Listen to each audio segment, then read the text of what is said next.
Next question comes from Dre. I'm popping into the lemon lime, ladies and gents. Kroger Seltzer, sponsor me. Your boys in the streets. Dre on YouTube. Hey, Adam, when you transfer your beer, are you using only CO2? I've been balancing the pressure from fermenter to bright, then transferring slowly by itself, then using a pump to push the rest of the way. Can you show your setup for transferring or explaining your process? Also, do you think I'm oxidizing the beer by transferring with the pump? Dre, great question. First of all, it's my understanding that if you have a great pump and your seals are all in line, you can pump that beer. I personally, that doesn't make me feel comfortable. This might not be science, but I don't pump beer unless I absolutely have to pump beer. So that's just me. I have done a lot of things with CO2 pushing beer around. When I transfer beers, and you can actually dig back probably in the tutorial section. So go to the Adam Makes Beer YouTube page, Dre, go to playlists, tutorials, and I'll show how I prep a tank for transfer and the transfer process. All right. What I do is I prefer to get my fermenter with the cold crashed beer and 15 PSI on that tank or close to 1 bar.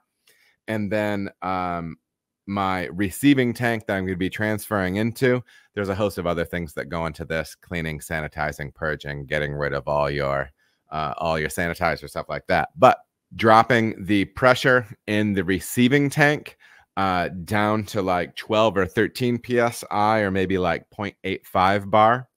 And then, so that means your receiving tank is a little lower. You get so you would have 15 PSI going into your fermenter. You might need a little bit more depending on how fast that transfer goes. And then that differential, and then you'll bleed off and you'll try to keep a 2 to 3 pound PSI difference between the two tanks. The receiving tank, the bright tank, being lower than the main tank. Do that gently. Take your time with it. Don't rip through it.